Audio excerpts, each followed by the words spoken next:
الحمد لله وحده والصلاة والسلام على من لا نبي بعده أما بعد فقد قال الله سبحانه وتعالى ولا تحسبن الله غافلا عما يعمل الظالمون إنما يوخرهم ليوم تشخص فيه الأبصار. وعن جابر رضي الله تعالى عنه أن رسول الله صلى الله عليه وسلم قال اتقوا الظلم فإن الظلم ظلمات يوم القيامة واتقوا الشح فإنه أهلك من كان قبلكم حملهم على أن سفكوا دماءهم واستحلوا محارمهم. رواہ مسلم. معزز علماء کرام، حاضرین جلسہ، بلا کسی تمہید کے ظلم و زیادتی کی مذمت پر میں گفتگو کرنے کا آغاز کرتا ہوں. اللہ رب العالمین سے حق گوئی کی توفیق چاہتا ہوں.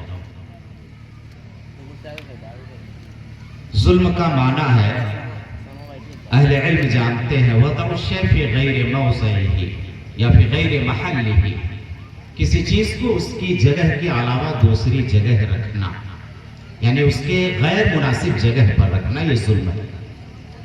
بلب یہاں لگنا چاہیے، کوئی 1 کلومیٹر دور جا کے لگایا ہے تو یہ ظلم ہو جائے گا، ضرورت یہاں.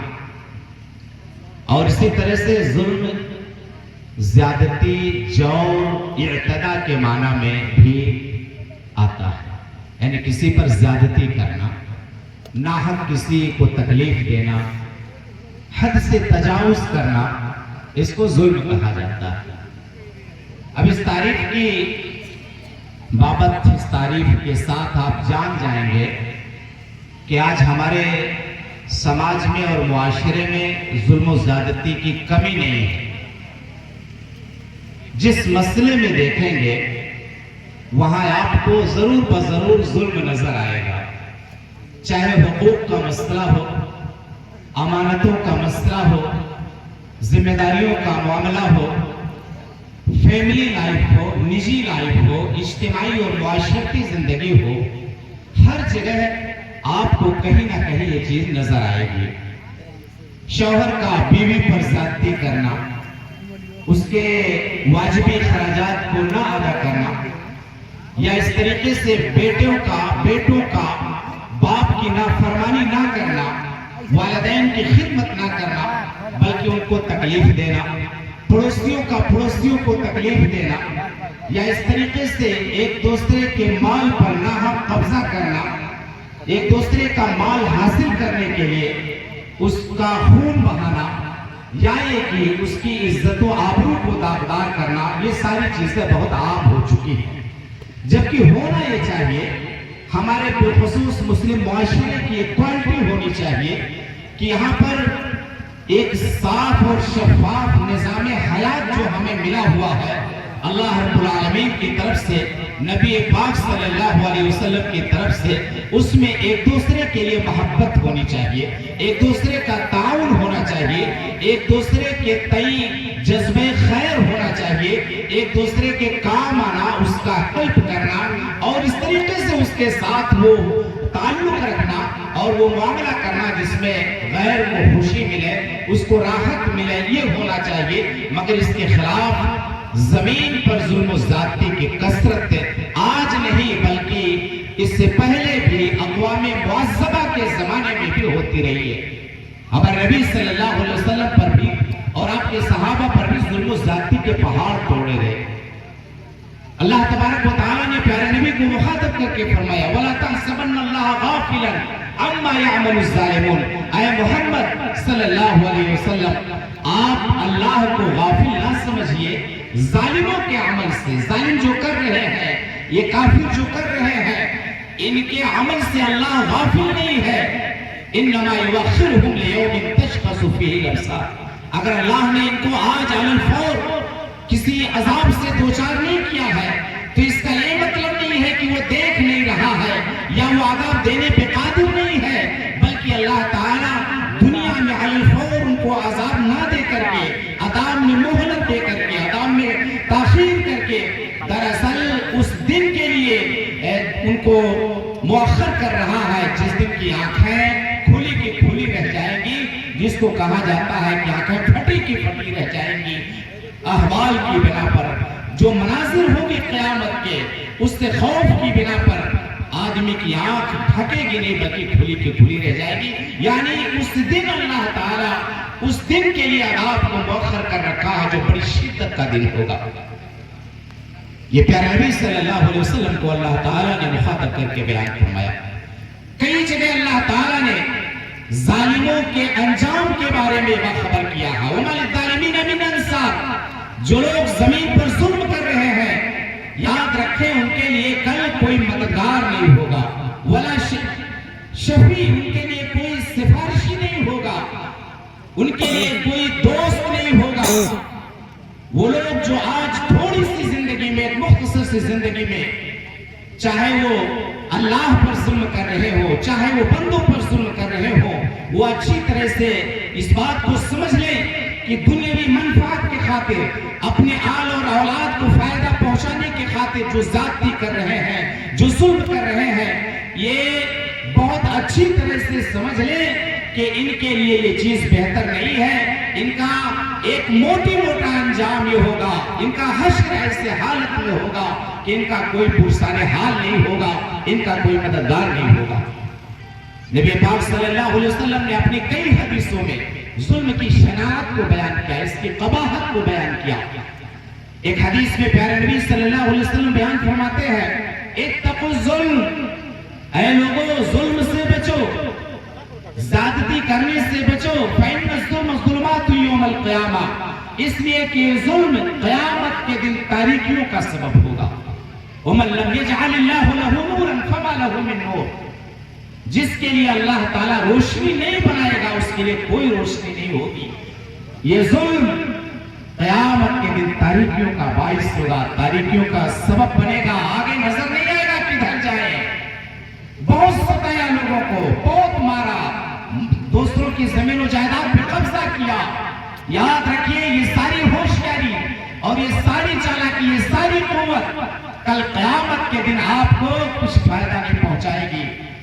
الظلم ظلمات یوم القیامہ، یہ ظلم قیامت کے دن تاریکیاں لائے گا، تاریکیوں کا سبب ہوگا. واتقوا الشح، اور اے لوگوں حرص سے، بخل سے، دوسروں کا مال اس پر نظر رکھنے سے بچو. فَإِنَّهُ أَهْلَكَ مَنْ كَانَ قَبْلَكُمْ، اسی شح نے، اسی حرص نے تم سے پہلے کے لوگوں کو ہلاک کر دیا. حَمَلَهُمْ عَلَىٰ أَنْ سَفَكُوا دِمَاءَهُمْ، ان کو اس بات پر بھی آمادہ کر دیا، ان کو ابھار دیا، ان کو اس بات پر بھی آمادہ کیا کہ انہوں نے دوسروں کا خون بہایا، قتل کیا. وَاسْتَحَلُّوا مَحَارِمَهُمْ، اور ان کے محارم کو حلال کیا، جو حرام تھا اس کو اسی شح کی بدولت، اسی حرص مال کی بدولت، اسی بخل کی بدولت انہوں نے محارم کو حلال کر لیا. جو چیز حرام تھی اس کو حلال کر لیا. یہاں پر آپ کو میں صاف طور پہ بتا دینا چاہتا ہوں کہ ظلم دو طرح سے ہوتا ہے. ایک تو ظلم وہ ہے جس کا تعلق اللہ کی ذات سے ہے، یعنی اللہ تعالیٰ کا حق یہ ہے کہ اللہ کی عبادت کی جائے، اس کے ساتھ کسی کو شریک نہ کیا جائے. اگر کوئی بندہ اللہ تعالیٰ کے ساتھ عبادت میں کسی اور کو شریک کر رہا ہے تو سب سے بڑا ظلم یہی ہے. ان الشرک لظلم عظیم، شرک سب سے بڑا ظلم ہے، اس میں کسی کا کوئی اختلاف نہیں ہے. علماء اہل سنت کے نزدیک سب سے بڑا ظلم یہی ہے کہ عبادت کے تمام انواع اور اقسام جو خالص اللہ رب العالمین کا حق ہے وہ کسی اور کے لیے ادا کیا جائے. یہ سب سے بڑا ظلم ہے، یہ اللہ کے ساتھ ظلم ہوا. تو کوئی بھی مومن، کوئی بھی مسلم شرک نہ کرے، یہ سب سے بڑا ظلم ہے. اور یہ وہ ظلم ہے کہ بندہ اگر توبہ کرنے سے پہلے یعنی کہ حالت شرک میں مر گیا تو اللہ تبارک و تعالیٰ اس کو معاف نہیں کرے گا. ان اللہ لا یغفر ان یشرک بہ ویغفر ما دون ذلک لمن یشاء. اور دوسرا ظلم وہ ہے جو بندوں پر ظلم ہے. اللہ کے بندے جنہیں اللہ تعالیٰ نے پیدا کیا ہے، اللہ رزق دیتا ہے، اللہ نے حیات دی ہے، اپنی تمام نعمتیں ان کو دی ہے. ہم کون ہوتے ہیں کہ اللہ کے بندوں پر ظلم کریں؟ ہمارا کیا حق ہے؟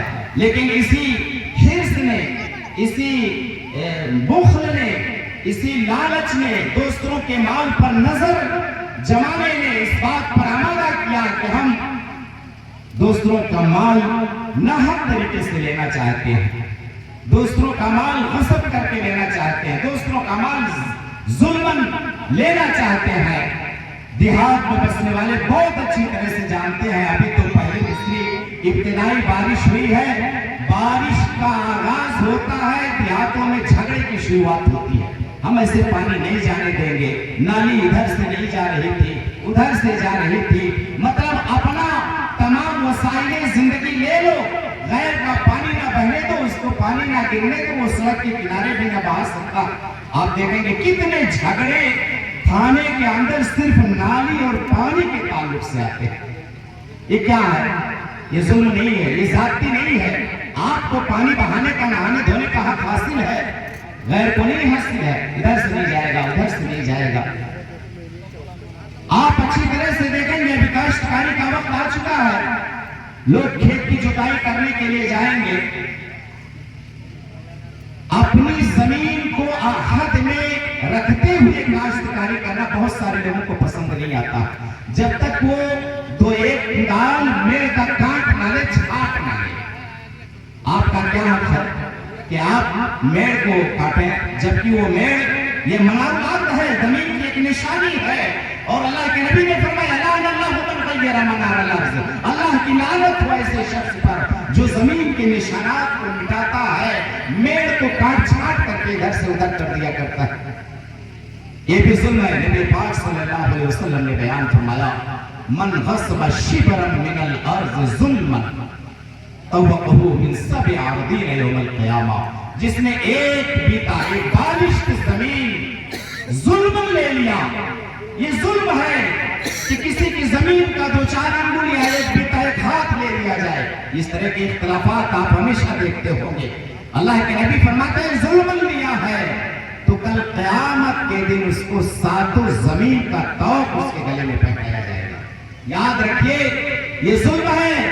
اللہ تبارک و تعالیٰ کو یہ زیادتی ناپسند ہے، بلکہ رب العالمین نے تو خود اعلان کیا ہے حدیث قدسی میں یا عبادی انی حرمت الظلم علی نفسی، اے میرے بندو میں نے اپنے آپ پر بھی ظلم کو حرام کر لیا، میں ظلم نہیں کر سکتا ہوں۔ وما اللہ بظلام وما انا بظلام للعبید، یہ اللہ کا اعلان ہے کہ میں بندوں پر ظالم نہیں ہوں۔ جس نے سب کچھ عطا کیا بندے کو، پیدا کرنے سے لے کر کے حیات و ممات تک، رزق کے سامان عطا کرنے تک، وہ ذرہ برابر بندوں پر ظلم نہیں کر سکتا۔ اللہ تبارک و تعالیٰ خود بیان فرماتا ہے حدیث قدسی میں کہ اے میرے بندو میں نے اپنے اوپر ظلم کو حرام کیا، میں تم پر ظلم نہیں کر سکتا ہوں۔ وَجَعَلْتُهُ بَيْنَكُمْ مُحَرَّمًا، اور یاد رکھو تمہارے درمیان بھی اس چیز کو میں نے حرام کر دیا، کوئی کسی پہ ظلم نہ کرے۔ فَلَا تَظَالَمُوا، ایک دوسرے پہ ظلم نہ کرو، زیادتی نہ کرو، کسی کو ناحق مارو نہیں، کسی کو ناحق گالی نہ دو، کسی کا مال ناحق نہ لو، اور کسی پر سرکشی اور زیادتی نہ کرو، کسی کی زمین پر قبضہ نہ کرو، کسی کا مال ناحق طریقے سے نہ لینا چاہو۔ یہ ساری چیزیں ظلم کی، جور کی، طغیان کی، سرکشی کی، یہ ساری چیزیں یہاں پر ظلم ہے۔ اور آپ کو معلوم ہونا چاہیے کہ اللہ تبارک و تعالیٰ نے جتنی بھی قوموں پر عذاب نازل کیا، قوم نوح، قوم عاد و ثمود، ان سب کی تاریخ کو پڑھیے، قرآن مجید بیان فرماتا ہے فَكُلًّا أَخَذْنَاهُ بِذَنبِهِ، ہم نے ہر ایک کو اس کی گناہ کی بنا پر پکڑ لیا اسی زمین پر، کسی پر طوفانی ہواؤں کو بھیج دیا، کسی پر زلزلہ بھیج دیا، کسی کو ڈبو دیا، کسی کو زمین میں دھنسا دیا۔ یہ سب کا سب کیوں کیا گیا؟ یہ عذاب کیوں دیا گیا؟ ان کے ظلم کی بنا پر وہ لوگ ظلم کرتے تھے۔ اور آپ بھی یاد رکھیے کہ عذاب صرف ان اقوام معذبہ کے لیے نہیں ہے بلکہ اس امت کے لیے بھی ہے۔ نبی پاک صلی اللہ علیہ وسلم اپنی حدیث میں بیان فرماتے ہیں لوگوں ظلم سے بچو، ظلم کا انجام بہت برا ہوتا ہے۔ امام ابن تیمیہ رحمہ اللہ فرماتے ہیں کہ اس بابت لوگوں کے درمیان اختلاف ہے ہی نہیں کہ ظلم کا انجام بہت بڑا ہوتا ہے اور وہ بہت ہی زیادہ خطرناک ہوتا ہے۔ اللہ کے نبی فرماتے ذنب اشتر ويعجل الله لصاحبه العقوبة في الدنيا. کوئی بھی گناہ ایسا نہیں ہے کہ اللہ تعالیٰ اس کی سزا دنیا میں جلدی سے دے دے، باوجود کہ مزید سزا آخرت کے لیے ذخیرہ کیا جاتا ہے. دنیا میں بھی سزا، آخرت میں بھی سزا. یہ نہیں کہ یہاں سزا مل گئی تو وہاں نہیں ملے گی، نہیں. یہاں پر جو نبی فرما رہے ہیں کہ دنیا میں بھی اللہ تعالیٰ جلدی سے اس کی سزا دیتا ہے، آخرت میں بھی اس کو باقی رکھتا ہے، وہاں پر بھی سزا دے گا. من البغی وقطیعۃ الرحم، وہ دو گناہ ہیں میرے بھائیوں، ایک تو ظلم اور زیادتی ہے، اور دوسری چیز رشتہ داری کو کاٹنا ہے. اولو الارحام، بالخصوص جو خونی رشتہ دار ہیں، ان سے قطع تعلق کیے رہنا، یہ بھی بہت بڑا جرم ہے، بہت بڑا گناہ ہے. اور اللہ تعالیٰ ظالم کو اسی زمین پر بھی سزا دے سکتا ہے اور آخرت میں بھی سزا دے گا، بلکہ دیتا ہے اللہ تعالیٰ، جلدی سے دیتا ہے. اور ایسے ہی رشتہ داری کو کاٹنا یہ اتنا عظیم جرم ہے کہ اللہ تعالیٰ اس کی سزا علی الفور یہاں پر بھی دے دیتا ہے اور آخرت میں بھی اس کی سزا دے گا.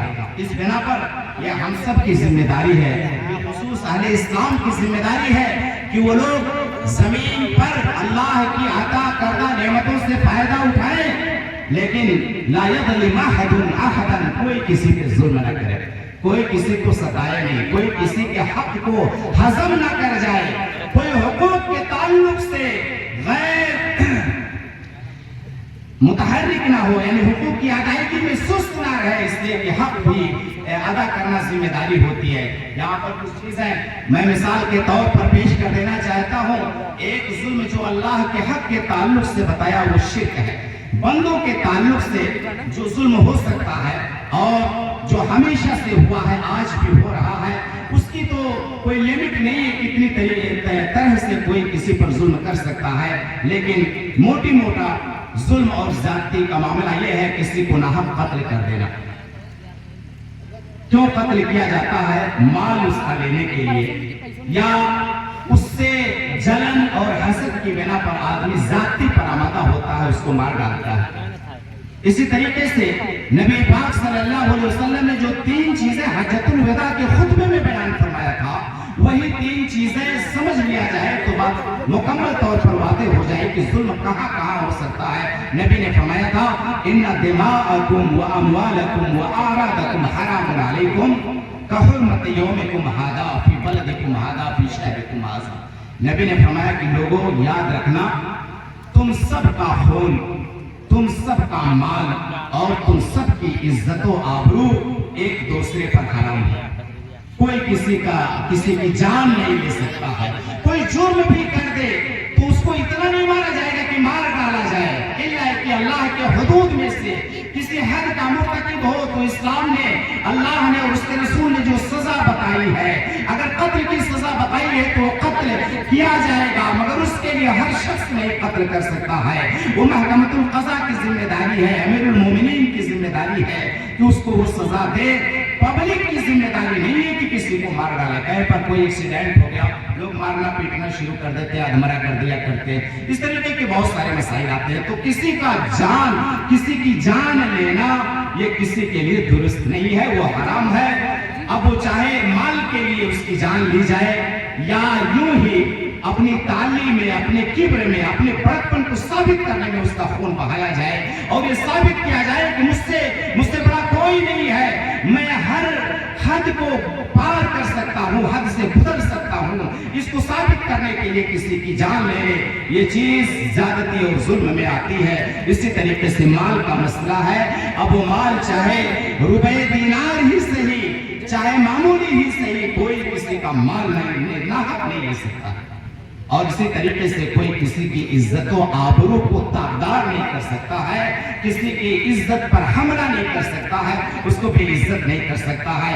یہ ہم سب کی ذمہ داری ہے کہ ہم اپنے مسلم معاشرے کا جو وقار ہے، مسلم معاشرے میں جو امن ہونا چاہیے، جو سکون ہونا چاہیے اور جو ماحول ہونا چاہیے کہ ہر شخص ایک دوسرے کے تئیں فکر مند ہو، راحت پہنچانے کی خاطر المومنون انما المومنون اخوہ، مومن بھائی بھائی ہے. المسلم اخو المسلم، مسلم مسلم کا بھائی ہے. بھائی ہونے کا مطلب یہ ہے کہ اس کے ساتھ اچھا سلوک کیا جائے، اس کی خوشی غمی میں اس کا تعاون کیا جائے. اس کا ہیلپ کیا جائے، اس کے ساتھ شرکت کی جائے، نہ یہ کہ اس کے اوپر ظلم کیا جائے، زیادتی کی جائے۔ اللہ کے نبی صلی اللہ علیہ وسلم نے ایک حدیث میں بیان فرمایا تھا، اللہ کے نبی نے لوگوں سے سوال کیا تھا کہ اے لوگوں، آپ لوگ جانتے ہو مفلس کون ہے؟ اتدرون من المفلس، مفلس کون؟ معلوم؟ لوگوں نے کہا کہ ہم مفلس سے اپنے میں اس کو سمجھتے ہیں جس کے پاس روپیہ پیسہ نہ ہو، جس کے پاس مال دولت نہ ہو۔ آپ نے فرمایا میرے امت کا مفلس وہ ہے جو کل قیامت کے دن آئے گا بصلاۃ وصیام وصدقۃ، اس حال میں آئے گا کہ نمازیں ادا کی ہے، روزہ رکھا ہے، صدقہ اور خیرات بھی دیا ہے، لیکن اس کے ساتھ ساتھ وہ اس حال میں بھی ہوگا کہ کسی کو مارا ہے، ضرب ہذا شتم ہذا اخذ مال ہذا وسفک دم ہذا، کسی کا خون بہایا ہے، کسی کو ناک مارا ہے، کسی کا مال لیا ہے، فَيُقَدُ هَذَا مِنْ حَسَنَاتِهِ وَهَذَا مِنْ حَسَنَاتِهِ۔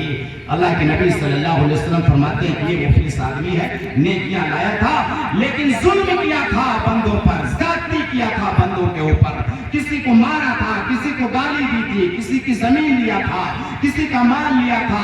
آج یوم الجزا ہے، بدلے کا دن ہے، آج بدلہ دیا جائے گا۔ چنانچہ نبی فرماتے ہیں کہ اس شخص کی نیکیوں کو ان مظلوم پر تقسیم کیا جائے گا جن پر ظلم کیا تھا، جن کے حقوق کو چھین لیا تھا یا حق کو ادا نہیں کیا تھا یا زیادتی کی تھی۔ یہ آدمی روزے نماز صدقہ خیرات کی نیکیاں جو رکھا ہے ان کو دے دیا جائے گا۔ ابھی اور دعوے دار موجود ہیں، ابھی اور وہ لوگ موجود ہیں جن پر ظلم کیا تھا، یہاں اس آدمی کی نیکیاں ختم۔ اب کیا کیا جائے گا؟ اب ان کے گناہوں کو اس آدمی کے اوپر لاد دیا جائے گا، ثم طرح فی النار، پھر ایسے شخص کو جہنم میں ڈال دیا جائے گا۔ یہ ظلم کا معاملہ ہے۔ نبی پاک نے یہ بھی فرمایا تھا اتقوا دعوت المظلوم اتق دعوت المظلوم فإنها ليس بينه وبين الله حجاب۔ مظلوم کی آہ سے بھی بچو، کسی پر ظلم کرتے وقت بچو، ڈرو، اس لیے کہ مظلوم اور اللہ کے درمیان کوئی پردہ نہیں ہوتا ہے، اس کی دعا ڈائریکٹ قبول ہوتی ہے۔ اللہ رب العالمین سے دعا ہے کہ العالمین ہمیں اپنے اسلامی تعلیمات کے مطابق زندگی گزارنے کی توفیق عطا فرمائے، مسلمانوں کے ساتھ ہمدردی، بے خواہی، پیار اور محبت کا سلوک کرنے کی توفیق عطا فرمائے، ہر قسم کی ظلم اور زیادتی سے ہمیں محفوظ رکھے، آمین۔ وصلی اللہ علی نبینا محمد وآلہ وسلم، والسلام علیکم ورحمۃ اللہ وبرکاتہ۔